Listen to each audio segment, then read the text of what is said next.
Hello my lovely viewers and subscribers, అందరు ఎలా ఉన్నారు? బాగున్నారా? అబ్బా, చక్కగా వర్షం పడుతుందని. నాకు వర్షం అంటే చాలా చాలా ఇష్టం. వర్షాన్ని ఎవరు ఇష్టపడరు? చక్కగా ఈ టైంలో మనకి హాట్గా స్పైసీ ఐటమ్స్ తినాలనిపిస్తుంది కదా.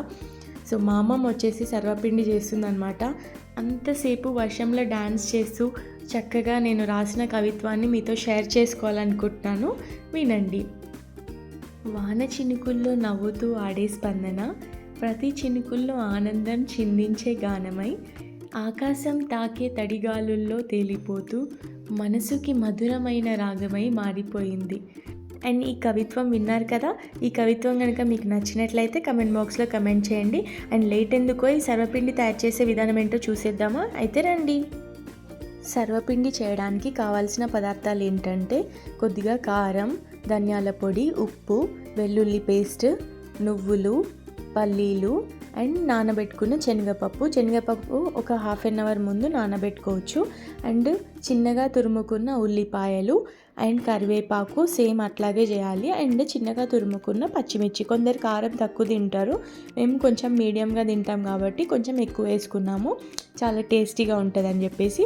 అండ్ నెక్స్ట్ వచ్చేసి రైస్ ఫ్లోర్ తీసుకోవాలి. అండ్ ఆ రైస్ ఫ్లోర్లో సాల్ట్ వేయాలి కొద్దిగా. ఇప్పుడు చూపించాను కదా ఎంత క్వాంటిటీ వేయాలనేది, దాన్ని బట్టి మీరు వేసుకోవచ్చు. కొంతమంది ఎక్కువ తింటారు, కొంతమంది తక్కువ తింటారు. అండ్ నెక్స్ట్ వచ్చేసి గార్లిక్ ఆనియన్ పేస్ట్ అనమాట. ఇది వేస్తే చాలా టేస్టీగా ఉంటుంది. అండ్ మనము ఇది అప్పాలలో కూడా వేసుకుంటాము. ఆంధ్ర సైడ్ చెక్కలు అంటారు, మన తెలంగాణ సైడ్ వచ్చేసి గారప్పలు అంటారు. గారప్పలలో వేస్తామన్నమాట, చాలా టేస్టీగా ఉంటుంది. అండ్ నెక్స్ట్ వచ్చేసి నువ్వులు వేయాలి. అండ్ నువ్వులు హీట్ అంటారు, బట్ ఏంటంటే టేస్టీ కోసం చాలా బాగా వస్తుంది కాబట్టి వేస్తారు. అండ్ కొద్దిగా పచ్చిమిర్చి వేసుకోవాలి కట్ చేసుకుంది. అండ్ మీ ఇష్టం, ఎంత క్వాంటిటీ వేసుకోవాలనుకుంటే మీరు అంత క్వాంటిటీ వేసుకోవచ్చు, మీరు యూజ్ చేసేదాన్ని బట్టి. అండ్ నెక్స్ట్ వచ్చేసి కర్రీ లీవ్స్ అనమాట. కర్రీ లీవ్స్ చాలా టేస్టీగా ఉంటుంది, ప్రతి ఒక్క దాంట్లో వేస్తామన్నమాట. అప్పాలలో మెయిన్గా వేస్తారు. అండ్ ఈ సర్వపిండిలో చాలా ఫేమస్ అనమాట. అండ్ మన తెలంగాణలో సర్వపిండి ఇష్టపడని వాళ్ళు ఎవ్వరు ఉండరు. అండ్ నెక్స్ట్ వచ్చేసి ఆనియన్స్ అనమాట. ఆనియన్స్ వేసుకున్న తర్వాత నానబెట్టుకున్న శనగపప్పు వేయాలి. అండ్ ఈ శనగపప్పు వచ్చేసి చాలా టేస్టీగా ఉంటుందన్నమాట, చాలా టేస్ట్నెస్ని ఇస్తుంది నానబెట్టుకొని చేస్తే. అండ్ ఇంకోటి వచ్చేసి పల్లీలు అనమాట. పల్లీలు కూడా చాలా టేస్ట్నెస్ని ఇస్తాయి అన్నమాట. అండ్ దీంతోపాటు నువ్వులు కూడా ఏంటంటే హీట్ అని అంటారు, కానీ టేస్ట్ అనేది చాలా బాగుంటుంది. అండ్ ఇవన్నీ వేసేసాక లాస్ట్కి ధనియాల పౌడర్ వేయాలి. అండ్ నెక్స్ట్ వచ్చేసి కారం అనమాట, తగినంత కారం. కొందరు తక్కువ వేసుకుంటారు, కొందరు ఎక్కువ వేసుకుంటారు. మేమైతే కారం మంచిగా తింటాం అనమాట. మన తెలంగాణలో కారం అంటే పక్కా ఫేమస్ కదా. అండ్ ఇవన్నీ వేసిన తర్వాత మనము పిండిని బాగా కలుపుకోవాలన్నమాట. కొంచెం కొంచెం వాటర్ వేసుకుంటూ కలుపుకోవాలి.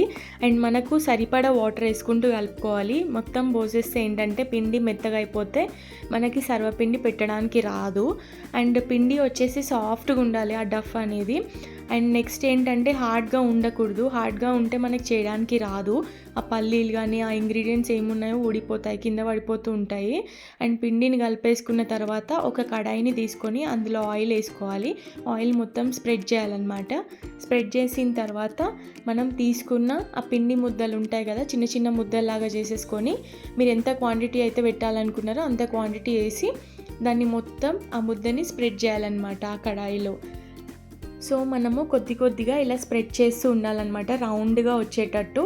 అండ్ ఈ కడాయికి సరిపడేటట్టు పెడతారనమాట సర్వపిండి అనేది, అందుకే ఆయిల్ మొత్తం కడాయి చుట్టూ స్ప్రెడ్ చేస్తారనమాట. ఇలా మనం కొద్దిగా స్ప్రెడ్ చేస్తూ ఉండాలి. అలా స్ప్రెడ్ చేస్తే ఏమవుతుందంటే కడాయి చుట్టూ స్ప్రెడ్ చేసిన నూనెకి చాలా బాగా అంటుకుంటుంది అనమాట సర్వపిండి.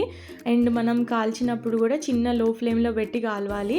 అండ్ నీట్గా వస్తుంది అనమాట, చాలా టేస్టీగా ఉంటుంది, సన్నగా ఉంటుంది, చాలా మంచిగా కనిపిస్తుంది. అండ్ దాని తర్వాత ఏంటంటే చిన్న చిన్న హోల్స్ పెట్టాలి. చాలామందికి సర్వపిండి రాదండి. సో బిగినర్స్ ఎవరైతే ఉన్నారో ఈ వీడియో చూసి నేర్చుకోవచ్చు. అండ్ చూసారు కదా మా అమ్మమ్మ చిన్నగా లో ఫ్లేమ్లో పెట్టి ఎలా కాలుస్తుందో, గిన్నెను తిప్పుతూ ఇలా కాలవాలన్నమాట. సో అప్పుడు సర్వపిండి అనేది మంచిగా కాలుతుందన్నమాట. అండ్ లావుగా రాకుండా సన్నగా వస్తుందన్నమాట.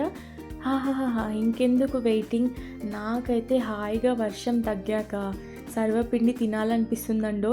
ఇప్పుడు టేస్ట్ ఏంటో చూసేద్దామా మన తెలంగాణ ఫేమస్ అయిన సర్వపిండిని. వావ్, అసలు నోట్లో మైమరపించే ఊరిలు ఊరుతున్నాయండి. నాకైతే చాలా బాగా టేస్టీగా ఉంది అండ్ నాకైతే నచ్చిందండి. సూపర్గా ఉంది మా అమ్మమ్మ చేసిన సర్వపిండి. అసలు మెచ్చుకోవాలనిపిస్తుంది అమ్మమ్మ, నువ్వు సూపర్ అమ్మమ్మ. అండ్ మీకు కనుక ఈ సర్వపిండి నచ్చినట్లయితే కమెంట్ బాక్స్లో కావాలంటే కమెంట్ చేయండి. అండ్ ఈ వీడియో కనుక మీకు నచ్చినట్లయితే లైక్ చేయండి, షేర్ చేయండి, సబ్స్క్రైబ్ చేయండి అండ్ కమెంట్ బాక్స్లో కమెంట్ చేయండి. మరిన్ని వీడియోస్తో మేము ముందుంటాను. అంతవరకు stay tune to my channel. అయినా మాకెందుకు కొడతారులే అబ్బా లైక్, పెద్ద పెద్ద సెలబ్రిటీస్కి అయితే కొడతారు. మేము ఇంత కష్టపడి వీడియో చేస్తే మాకేమో కొట్టరు. సర్లే.